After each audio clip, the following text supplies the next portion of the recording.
Finally Telugu Titans team qualifier 2 Puneri పల్టన్తో ఆడబోతుంది.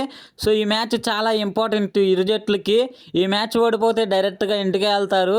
So ఇప్పుడు దాకా ఆడిందంతా వృధా అయిపోతుంది. ఈ మ్యాచ్ కంపల్సరీగా విన్ అవ్వాలి. తెలుగు టైటన్స్ టీం విన్ అవ్వాలంటే ఎలాంటి స్ట్రాటజీస్తో వస్తారు ఈ వీడియోలో చూద్దాం రండి. So first Puneri Paltan strong points and weak points ఏంటో చూద్దాం. పునేరి పల్టన్ టీం డిఫెన్స్లో ఏమేమి పొజిషన్లో స్ట్రాంగ్గా ఉన్నారంటే right cover and right corner. Right corner position ఆడేది Gaurav Khatri and right cover position ఆడేది అభినేష్ నత్రాజన్. ఈ ఇద్దరు డిఫెండర్స్ అయితే పునేరి పల్టన్ టీంలో చాలా అంటే చాలా స్ట్రాంగ్ గా ఉన్నారు. గత మ్యాచ్ లో దబాంగ్ ఢిల్లీ కేసీ పైన 3-3 ట్యాకిల్ చేశారు. సో వీళ్ళిద్దరు కాంబినేషన్ ఎలా బ్రేక్ చేయాలనేది తర్వాత మాట్లాడదాం. అండ్ పునేరి పల్టన్ టీంలో వీక్ పాయింట్స్ ఏంటో చూద్దాం. సో డిఫెన్స్ లో వీక్ పాయింట్స్ వచ్చేసి లెఫ్ట్ కార్నర్ లో చాలా వీక్ గా కనబడుతుంది. అక్కడ విశాల్ భరద్వాజ్ ఆడిస్తున్నారు లేదా అమన్ ని ఆడిస్తున్నారు. ఆ పొజిషన్ లో ఎవరిని ఆడించాలనేది వాళ్ళకే క్లారిటీ లేదు.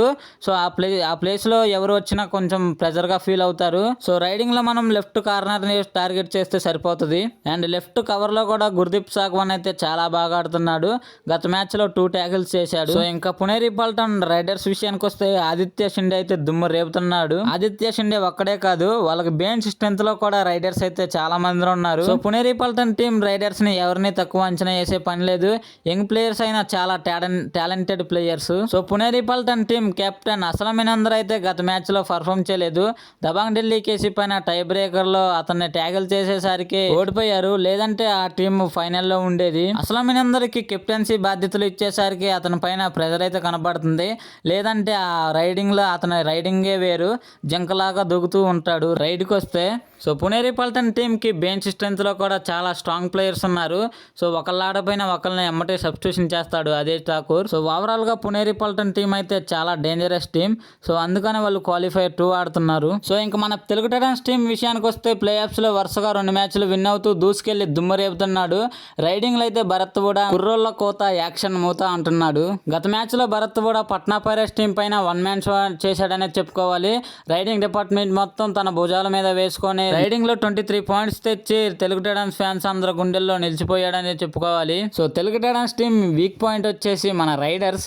రైడింగ్ అసలు లేదనిపిస్తుంది నాకైతే. ఒకవేళ భరత్ కూడా అలా అగ్రెషన్ గా ఆడకపోతే నెక్స్ట్ రైడర్ అసలు ఎవరు, ఏ రైడర్ ని తీసుకొస్తారు? మన కెప్టెన్ సాబ్ విజయ్ మాలిక్ కూడా కొంచెం అగ్రెసివ్ గా ఆడాలి, లేదంటే మ్యాచ్ ఓడిపోయే అవకాశం ఉంటుంది. ఎగ్జాంపుల్ పట్నా పైరేట్స్ టీం తీసుకుందాం. నిన్న నైట్ పట్నా పైరేట్స్ టీం మొత్తం అయాన్ పైన డిపెండ్ అయిపోయింది. అయాన్ అప్పటికి 22 పాయింట్స్ చేసినా తనకు సపోర్ట్ రైడర్ ఎవరు లేడు. సో ఒక రైడర్ వల్ల కాదు, టీం మొత్తం కలిసికట్టుగా ఆడితేనే విన్ అవుతాం. సో మన కెప్టెన్ సాబ్ రైడింగ్ లో కొంచెం స్పీడ్ పెంచాలని కోరుకుందాం. రైడర్ గా చేతన్ సాహు గత మ్యాచ్ లో 2 పాయింట్లు తీసుకొచ్చిన ఆ 2 పాయింట్లు అయితే చాలా వాల్యుబుల్. ఎందుకంటే 1 పాయింట్ తీసుకొచ్చినప్పుడు భరత్ కూడా ఇన్ అయ్యి పట్నా పైరేట్స్ టీం ఆల్అౌట్ చేసింది. అండ్ ఇంకో పాయింట్ ఏంటంటే ట్యాకిల్ చేశాడు. ట్యాకిల్ చేసినప్పుడు పట్నా పైరేట్స్ టీం ఆల్అౌట్ అయిపోయింది. సో చెప్పుకోవడానికి 2 పాయింట్స్ అయినా చాలా ఇంపార్టెంట్ సిచ్యువేషన్ లో చేశాడు ఈ 2 పాయింట్స్. సో ఇంకా తెలుగు టైటన్స్ డిఫెండర్స్ విషయానికి వస్తే మన డిఫెండర్స్ దుమ్ము రేపుతున్నారనే చెప్పుకోవాలి. అందరూ బాగా ఆడుతున్నారు, ఒక్కళ్ళని కూడా సబ్స్టిట్యూషన్ చేయవసరం లేదు. సో మన రైట్ కార్నర్ శుభం షిండే అయితే కొంచెం అగ్రెసివ్ తక్కువ చేసుకొని ఆడాలి. ఎందుకంటే గత మ్యాచ్ లో 3 ట్యాకిల్స్ సక్సెస్ అవగానే మళ్ళీ 3 ట్యాకిల్స్ అటెంప్ట్ చేశాడు. సో అవి ఫెయిల్ అయిపోయాయి. సో శుభం షిండే కొంచెం అగ్రెసివ్ తగ్గించుకొని టీం సిచ్యువేషన్ బట్టి ఆడాలి. Next right cover Ajit Pawar అయితే దుమ్ము రేపుతున్నాడు.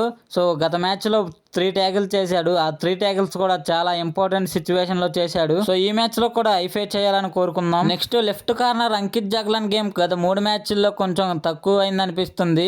గత మ్యాచ్ లో 2 ట్యాకిల్స్ చేశాడు ఓన్లీ. సో అది అంకిత్ జగ్లాన్ కెపాసిటీ కాదు. సో ఈ మ్యాచ్ లో ఐఫై అవ్వాలని కోరుకుందాం. నెక్స్ట్ లెఫ్ట్ కవర్ అవిదూహన్ కూడా చాలా మిస్టేక్స్ చేస్తున్నాడు. గేమ్ కూడా తక్కువైపోయింది.